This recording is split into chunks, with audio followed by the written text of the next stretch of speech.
Se você tá aqui por causa do título do vídeo, já se inscreve no canal porque eu tenho vários vídeos que nem esse aqui.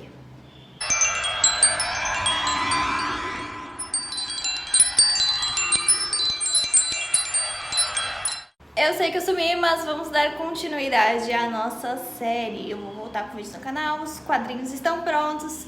Não chegaram ainda, deveriam ter chegado, mas tudo bem. Eu já quero a opinião de vocês, se vocês gostariam de ter lives aqui no meu Instagram, lendo cartas, lendo runas. Eu acho que é de um interesse popular porque eu recebi algumas mensagens, mas se você está assistindo, você se interessa no meu modo de pensar, você gostaria de saber o que eu tenho pra dizer, então deixa aqui nos comentários. E vamos ao jogo de adivinhação, ao oráculo mais famoso do mundo, se eu posso dizer assim. Porque não importa a sua religião, você sabe o que são cartas de tarô. Você não pode saber o significado, como jogar, de onde veio, mas você sabe o que são cartas de tarô. Basicamente, o baralho de tarô é composto por 78 cartas, sendo 22 arcanos maiores, que se chamam as cartas principais, e as outras 56 o baralho comum, ou os arcanos menores. A primeira aparição foi no século XIV, porém ninguém sabe de onde vieram as famosas cartas que eram dadas em casamentos. Elas eram pintadas com bordas de ouro, era uma coisa chique, uma obra de arte no século XIV, passado na monarquia lá na Europa. E foi lá que surgiu, né? Lá pela Itália, provavelmente ela veio do Oriente Médio. Bom, o tarô mais conhecido, o mais popular é esse tarô de Marseille. Talvez seja um dos mais antigos, foi o que se popularizou naquela época, com essas pinturas meio renascentistas. Naquela época ela se tornou bastante popular e era lido principalmente por homens. Também tinha o machismo, né? Não tinha o protagonismo das mulheres, que hoje, né, é a majoridade da leitura do oráculo de tarô, são de mulheres, porém naquela época era diferente. O tarô de Marseille tomou esse nome por causa da cidadezinha de onde teria se originado. Então muitos ainda falam assim, se você quer o tarô que ele tenha a essência do primeiro tarô conhecido, você tem que procurar por quem fez esse tarô por muitos anos. É conhecido como a edição de Camões, porque era uma família que fazia a reprodução desses baralhos por muitos anos, e muitos se popularizaram no resto do mundo e tem algumas coisas diferentes, mas se você quiser a essência é Camões que você tem que procurar, edição de Camões, tá bom? Então, de onde surgiu o tarô? Que é a grande pergunta que se você procurar, sei lá, no Wikipedia, eles vão falar assim, olha, a gente não sabe. Século XIV, por whatever, né? Bom, vamos falar um pouquinho antes dos cristãos ortodoxos, né? Vamos falar também de Alexandria, que foi queimada. Então, os estudiosos daquela época, eles estavam com medo dessa revolução toda que a igreja trouxe. Então, eles pegaram todos os seus conhecimentos, codificaram em cartas. Então, o desenho, o modo que é jogado, tudo ele tem um estudo oculto. Então, tudo tem um significado, como eu tinha dito com as runas, uma perto da outra tem um outro significado. Então, eles criptografaram essas cartas para ter os maiores segredos que eles não tinham como manter em livros, já que a maior parte do acervo que veio do Egito, né, para a cidade de Alexandria, para a biblioteca de Alexandria foi queimada, então eles perderam muitas coisas e então eles resolveram simplificar, né, para que eles tivessem uma facilidade de levar esse conhecimento adiante. E é por isso que muitas pessoas, muitos estudiosos afirmam que esses ensinamentos veio de Tote, veio lá do Egito. Então, vocês lembram que os gregos, eles pegaram todos os ensinamentos lá do Egito, trouxeram para a Grécia, trouxeram para Alexandria e fizeram o que fizeram, né? Olha, eu vindo aqui do futuro para quem não conhece a história de Alexandria. Se vocês quiserem que eu conte a história de Alexandria, da biblioteca de Alexandria e tudo que a gente perdeu, vai ficar para outro vídeo. Porém, Alexandria, ela era a capital de Alexandre o Grande, né? Ele nomeou a capital e fez lá a grande biblioteca com todos os seus tesouros. Ele fez isso no Egito, tá? Então, todos os conhecimentos eram levados para a Grécia, eram levados para Roma. Porém, ele foi centralizado lá no Egito, nessa cidade que depois foi destruída por causa de Júlio César e por causa de guerra civil, por conta dos romanos. E então a gente deixa isso para outra história, mas enfim, é isso.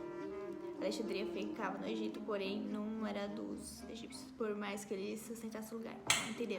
E lembra que eu disse na época que eu estava falando sobre Trismegistus, que eu estava falando sobre Tote, sobre Hermes, que Tote e Hermes, né, o mesmo deus, enfim, ele teria dado esse conhecimento. E aí então pensamos em uma pessoa que tem um tarô, uma pessoa que falou com Tote, uma pessoa que escreveu muitos ensinamentos num ritual que Tote teria se apresentado para ele. Estamos falando de Aleister Crowley e a releitura que ele fez do tarô. Bom, a gente pode ter tudo leva a Aleister Crowley hoje em dia, como pode, né? Bom, então com essa releitura que ele fez do tarô, ele colocou os ensinamentos, muita coisa escondida dentro do seu tarô. Os desenhos são diferentes, os desenhos remetem, eu vou falar disso mais pra frente. Tudo tem um significado mais oculto, então ainda mais do que o de Marcelle, que a gente fala assim, nossa, ele é o mais popular, o mais antigo, ele tem ensinamentos ocultos, sim. E o de Crowley, como eu vou falar de outros também, ele tem ensinamentos ocultos. Então, vamos falar um pouquinho agora sobre os tipos que existem. E então eu dou a consideração final, tá bom? Agora vamos aos tarôs mais populares, os que a gente tem conhecimento. Eu vou falar um pouquinho sobre eles. Nós temos o tarô de Marselha, que é o mais popular. Ele é o mais conhecido, o mais antigo, o tradicional, né? Que muitas pessoas gostam dele, porém ele não é o mais popular. E também não é o do Crowley, tá? Esquece isso. Bom, o mais popular, que é o mais fácil para iniciantes, seria o do Rider-Waite. É uma segunda releitura, esse tarô é a releitura do Marselha, com os desenhos da Pamela Colman. E eles seriam mais fáceis, porque temos os 22 arcanos maiores, que eles são bem representados, é fácil você distinguir qual é qual. Porém, as outras 56, elas são totalmente um baralho de naipe, sabe? Ele tem bastante números e algumas pessoas que têm mais dificuldade de memorização, de interpretação, elas acham um pouquinho difícil. Então, esse do Rider, ele tem todos os desenhos. Então, desde o primeiro até a última carta, eles têm desenhos e é mais fácil de assimilar, né? Pra vocês, tipo, olha, esse é esse, esse é aquele, do que vários números. Então, ele é mais simples. Por isso que ele é o mais famoso. Porém, ele não é o primeiro, tá? Então, se você achava que ele era o primeiro, não é. Bom, dando sequência, nós temos o da mitologia, nós temos o egípcio, e esses tarôs, eles têm uma correlação com os deuses, com a história. Existem os da bruxa, existem alguns mais modernos, fantasiosos, né? Temos o tarô dos anjos, o tarô do Crowley, né, que a gente liga a experiência dele com Tote, né? Nós também temos os de Reader como um membro da Golden Dawn. Então, podemos ver que por mais que muitas pessoas gostem do tarô por ele ser apenas um jogo, ele não ser filiado a nenhuma religião, bom, alguns têm. Você pode não encarar como, você pode usar sem tomarem o partido, né? Eu não gosto dessa religião, mas eu gosto desse tarô, então eu vou prosseguir com ele, tá? Muitas pessoas desvinculam uma coisa com a outra, mas o baralho do Waite, ele é o baralho da Golden Dawn. Ele foi desenvolvido por pessoas que estavam lá dentro, que eles teriam ligado os 22 arcanos maiores com os 22 caminhos da vida. Então ele ligou com a Cabala, a Pamela, da Rosa Cruz. Então existem significados ocultos que, obviamente, se você fazer parte, se você estudar sobre, ele vai ter um significado diferente para você, né? Então, se você ler o livro da lei, que é o livro de Crowley, você vai também ter uma percepção diferente das cartas dele, que são maiores de 18. Não sei se eu deveria falar isso, porque é óbvio falando de Aleister Crowley, né? Mas, enfim. Então, por mais que você não queira ligar as cartas com uma organização, algumas são claramente inspiradas, né? Os desenhos são inspirados com mensagens ocultas. Então, se você quiser para pegar um baralho de zumbi, um baralho, sei lá, da Sailor Moon, você pode fazer isso se funciona para você, se você consegue entender melhor. Porém, a essência, isso aqui é a minha opinião, né? Deixando claro, minha opinião, que se você quer uma leitura aprofundada, se você é uma pessoa que está por trás de conhecimento, não de um jogo de adivinhação, um conhecimento, os 22 caminhos da vida, eles estariam ligados aos arcanos maiores. Os segredos da vida estariam ligados aos desenhos. Então, existe muito mais por trás de uma única carta. Todo o conhecimento importante e místico que deveria estar guardado em Alexandria, né? Você consegue absorver o quanto de informação existe em uma carta. Você consegue assimilar aonde eu quero chegar. Não é um simples jogo, é um oráculo muito aprofundado, muito evoluído, né? Por isso que a gente não chega de onde surgiu, porque existem releituras, então não adianta, você pode ler um livro para pegar informações de todos os lados, certo? Você não precisa saber a posição daquela pessoa para ler o livro dela. Porém, para seguir um caminho, você tem que concordar com a visão daquela pessoa, entendeu? Porque senão você vai chegar no meio do caminho e vai falar assim, é bullshit. Não gostei, você fala nada a ver, não gosto dessa religião, mas às vezes você viu pelo um outro ângulo, você viu pelo ângulo que você não concorda. Ficou claro? Então, pelas conclusões finais, provavelmente o tarô ele surgiu, pelo menos o Marcella, ele surgiu do mundo árabe. As inspirações do baralho de Rider veio do Egito, e de lá a gente pode seguir o ramo que você acha melhor, né? Eu não vou mais entrar nesses detalhes de organizações que tiveram a ver com esses conhecimentos e montagem desses baralhos. Os baralhos místicos, mitologia do egípcio, você pode ter uma percepção melhor do significado delas. Por exemplo, a Afrodite, você conhece bem a história de Afrodite, então talvez tenha a ver mais com a história dela, do que ela tem para passar, do que nela em si, da carta escrita, simplesmente. Então, se você acha mais fácil, o das bruxas, por exemplo, tem o da Wicca, né?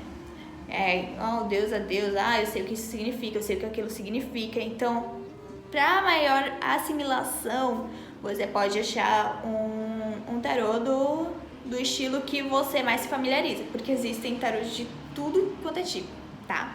Tudo quanto é tipo. O mais fácil, entre os tradicionais, entre o Marcella e o Reading. O Reading ele é mais fácil de decorar, exatamente porque ele tem mais desenhos do que o do Marcella. O que mais eu posso dizer? Não é um jogo simples, tá? Isso daqui, eu acho que se você tá aqui, se você parou aqui de paraquedas, assista meus outros vídeos pra saber por que eu falo essas coisas. Agora, se você já me acompanha, tarô não é brincadeira. como runas não é brincadeira, como a Ouija. Eu já disse os perigos de jogar a Ouija. A Ouija vai entrar mais pra frente, porque eu vou falar de outros baralhos de cartas. Eu vou falar o próximo sobre o baralho cigano. Se vocês quiserem que eu me aprofunde mais em algum tarô específico, coloca aqui nos comentários. Porém, vamos lá. O jogo de tarô ele foi desenvolvido, ele foi projetado por uma ligação espiritual. Assim como o famoso tabuleiro da Ouija. Nós podemos ter o quê? O jogo do copo, né? O compasso que a gente tinha. Então, vamos fazer essa analogia. Os baralhos de brincadeira, sabe? Os minimalistas, os modernos, eles são como o jogo de copo. Ele atrai a energia que está passando por perto, porém ele não chama. Agora, os baralhos tradicionais, os antigos, aqueles que têm informações escondidas, eles são receptáculos, assim como o tabuleiro da Ouija. Então, ele não só atrai, ele não puxa, como os baralhos modernos, porém ele atrai. Então, tenha em mente isso, que você, ao ler, você vai estar atraindo e puxando, dependendo do que você escolher. Então, não leve isso só como uma brincadeira, não acredite assim, eu vou tirar uma carta aqui e, tipo, jogar como se fosse realmente um baralho comum, um baralho de jogo. E, enfim, só dizendo, eu não sou sua mãe nem nada, então é isso. Espero que vocês tenham gostado um pouquinho dessa explicação, realmente não tem muito o que dizer, porque naquela época você sabe como que era, né? Você dizia, era queimado, enfim, se queimar a biblioteca, quem dirá a gente, né? Então, espero que vocês tenham gostado, deixa aqui o seu comentário, deixa aqui o seu like, se inscreve no canal, ativa o sininho, me segue no Instagram e nos vemos no próximo vídeo. Tem uma camiseta nova que eu quero mostrar, vocês gostaram daquela? Ela se chama da loja Baby Wood. Vai lá no meu Instagram, lá no Recebidos, que vocês vão achar a loja, que é aquela, nossa, é muito linda, é de leitura de mão. E vai vir outra bonitona, eu espero estar no próximo vídeo com ela e também com meus quadros, que eu espero que chegue hoje ou amanhã, enfim. Nos vemos no próximo vídeo e Merry Meet You Again!